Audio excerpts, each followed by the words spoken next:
Hello guys. कल हमने जो सरस्वती पांडे गोविंद पांडे की बुक से पढ़ा था उसी में आगे का हम आज पढ़ेंगे। इसमें सबसे पहले कहा जा रहा है कि सर्वप्रथम आचार्य शुक्ल ने साहित्य इतिहास को आलोचना से पृथक किया। सर्वप्रथम आचार्य शुक्ल ने साहित्य इतिहास को आलोचना से पृथक किया तथा अपने विकासवादी एवं वैज्ञानिक दृष्टिकोण का परिचय दिया। आचार्य शुक्ल ने साहित्य इतिहास के प्रति एक निश्चित व सुस्पष्ट दृष्टिकोण का परिचय देते हुए युगीन परिस्थितियों के संदर्भ में विकास क्रम की व्याख्या करने का प्रयास किया। आचार्य शुक्ल ने काल विभाजन के अंतर्गत हिंदी साहित्य के 900 वर्षों के इतिहास को 4 सुस्पष्ट कालखंडों में विभक्त किया। शुक्ल जी ने भक्ति काल को चार भागों में या शाखाओं में बांटकर उसे सर्वप्रथम शुद्ध दार्शनिक धार्मिक आधार पर प्रतिष्ठित किया।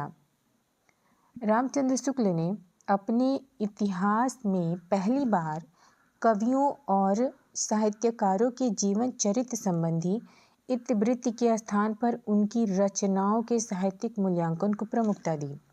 रामचंद्र शुक्ल जो थे वो पहले ऐसे इतिहासकार थे जिन्होंने क्या किया कि साहित्यकारों के जीवन चरित्र के स्थान पर उनकी जीवन चरित्र की चरित्र संबंधी इतिवृत्ति के स्थान पर उनकी रचनाओं के साहित्यिक मूल्यांकन को प्रमुखता दी। एडविन गिब्स महोदय ने 1917 ईस्वी में अंग्रेजी भाषा में ए स्केच ऑफ हिंदी लिटरेचर नाम से हिंदी साहित्य का एक संक्षिप्त इतिहास ग्रंथ लिखा। इन्होंने हिंदी साहित्य के इतिहास को 5 भागों में यानी गिब्स महोदय ने हिंदी साहित्य के इतिहास को 5 भाग किए। सन 1920 ईस्वी में ए हिस्ट्री ऑफ हिंदी लिटरेचर नाम से इतिहास ग्रंथ लिखा। तज़किरा ई सुवराई हिंदी 1848 ईस्वी में लिखा गया। तज़किरा ई सुवराई हिंदी नामक इतिहास ग्रंथ मौलवी करीमुद्दीन द्वारा लिखा गया।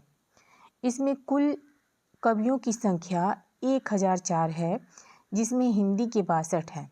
यानी तज़किरा ई सुवराई हिंदी में कुल कवियों की संख्या 1004 है जिसमें हिंदी के 62 कवि हैं।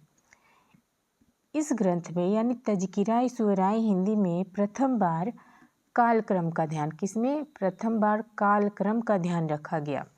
आचार्य हजारी प्रसाद द्विवेदी ने 3 इतिहास ग्रंथों की रचना की। हजारी प्रसाद द्विवेदी जी ने 3 इतिहास ग्रंथों की रचना की। प्रथम हिंदी साहित्य की भूमिका 1940 ईस्वी, द्वितीय हिंदी साहित्य का उद्भव और विकास 1952 ईस्वी, तीसरा हिंदी साहित्य का आदिकाल 1952 ईस्वी।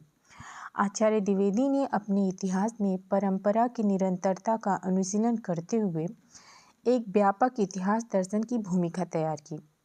डॉक्टर रामकुमार वर्मा ने हिंदी साहित्य का आलोचनात्मक